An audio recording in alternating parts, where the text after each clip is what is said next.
Salut tout le monde, j'espère que vous allez tous très bien. Bah voilà, aujourd'hui petite vidéo sur André Di Maria. Pourquoi cette vidéo? Parce que je trouve que voilà, il n'a pas assez de reconnaissance à mon goût en tout cas. Alors c'est vrai que quand il est arrivé, j'étais un peu sceptique par rapport que pour moi il faisait des demi-saisons et je le critiquais pour ça. Et pour moi c'était à juste titre. C'est un joueur qui est à la fois pour moi éblouissant et aussi on peut dire énervant. Il est capable de te sortir des matchs de dingue. Par exemple, le match aller face au Barça, le 4-0, il te met un doublé.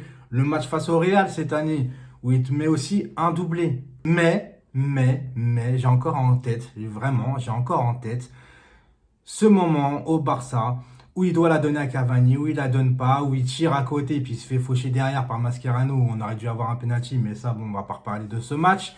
Mais voilà, c'est ça. Pour moi, c'est aussi un égoïste. Alors, je vais m'expliquer parce que certains vont me dire, ouais, mais attends, c'est un égoïste, puis il arrête pas de faire des passes décisives. Oui, c'est vrai. Et en ce moment, il est en feu depuis 1 an et demi, je le dis. Pour moi, c'est l'homme du Paris Saint-Germain. Quoi qu'on en dise, l'année dernière, quand Neymar et Cavani n'étaient pas là, Mbappé, il était là, mais pour moi, c'était Di Maria qui tenait le PSG. D'ailleurs, Mbappé qui réclamait à la fin de saison plus de responsabilités. Pour moi, c'est Di Maria qui avait pris déjà ses responsabilités l'année dernière. Et cette année, c'est encore pour moi, lui, le maître du jeu du Paris Saint-Germain. Mbappé, il est là. C'est vrai que quand il est rentré à Bruges, il a tout changé. Il faut aussi dire que c'est Di Maria qui lui donne tous les ballons, tu vois. Donc, pour moi, Di Maria, cette année, c'est le maître à jouer du Paris Saint-Germain. Je pourrais mettre, par exemple, Neymar. Mais Neymar, le problème, si on parle de ses qualités, encore une fois, moi je veux bien, c'est un joueur extraordinaire. Mais le problème de Neymar aujourd'hui, c'est quoi? C'est qu'il joue plus de matchs qu'il en joue. Et ça, c'est une réalité, je suis désolé. Alors, sa faute, c'est pas sa faute, j'en sais rien. Tout ce que je sais aujourd'hui, c'est qu'on a acheté le joueur le plus cher du monde et qu'il joue le moins souvent possible. Donc, à un moment donné, pour moi, Di Maria, il doit être mis en avant. Di Maria, depuis que Tourelle est arrivé, pour une fois que je vais donner un bon point à Tourelle, c'est que Di Maria, il marche à l'affectif, les gens.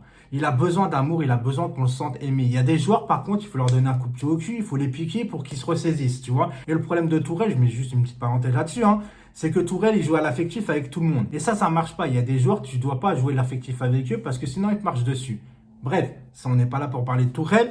Donc, Di Maria, il marche à l'affectif. Il a besoin d'amour, il a besoin qu'on a confiance en lui, etc. Et il le rend bien sur le terrain maintenant depuis qu'il y a Tourelle.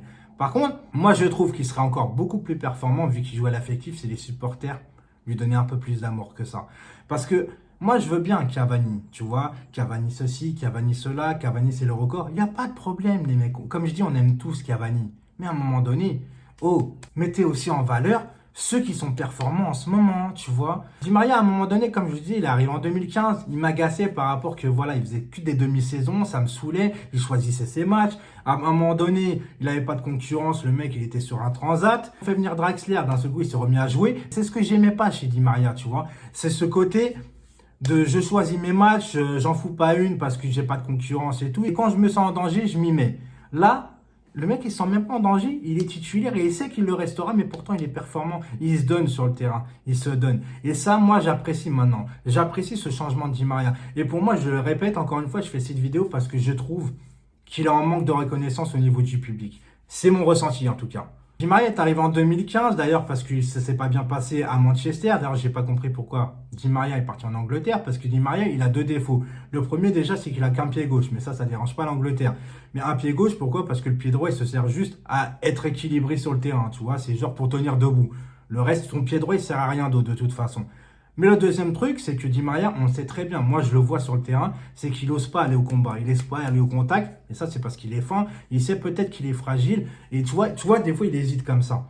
En Angleterre, tu peux pas être comme ça. Maintenant, on va parler aussi de la position de Di Maria. Di Maria, de plus en plus de l'extérieur, il fait des ouvertures à Mbappé, mais un régal, mais c'est parce qu'il est un peu plus en retrait que par rapport à avant. Et ça, ce plus en retrait, c'est pour moi la position idéale de Di Maria en mode limite relayeur. Pourquoi? Parce que au Real, sa meilleure saison au Real Madrid, c'était en milieu relayeur. C'est d'ailleurs en finale, la première finale contre l'Atlético Madrid, où il a été élu homme du match. Le mec, il était partout, il a fait une saison exceptionnelle au Real dans cette position-là. Au Paris Saint-Germain, il y a un problème Di Maria, c'est que quand il y a Neymar sur le terrain, et ça je l'ai remarqué, je suis désolé, il se met en retrait. Alors peut-être parce que voilà, Neymar c'est le maître à jouer du Paris Saint-Germain, une fois encore, quand il est là. Je ne sais pas si Di Maria peut jouer pareil si Neymar est là.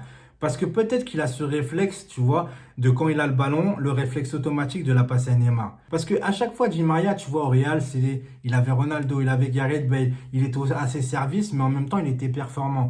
Là, tu as l'impression vraiment que il se met en retrait sur le terrain quand Neymar, il n'est pas là. Et c'est vraiment dommage parce qu'on gagnerait vraiment en performance Et moi, depuis 1 an et demi, Di Maria, franchement, c'est notre gars sûr. C'est notre gars sûr. Donc vraiment, mais vraiment, donnez-lui de l'amour dans les tribunes parce que, encore une fois, ce mec marche à l'affectif. Donc si déjà l'entraîneur, avec l'affectif qu'il lui donne, il le rend bien sur le terrain, imaginez-vous, vu que c'est célébration, de toute façon, c'est toujours avec les cœurs et tout.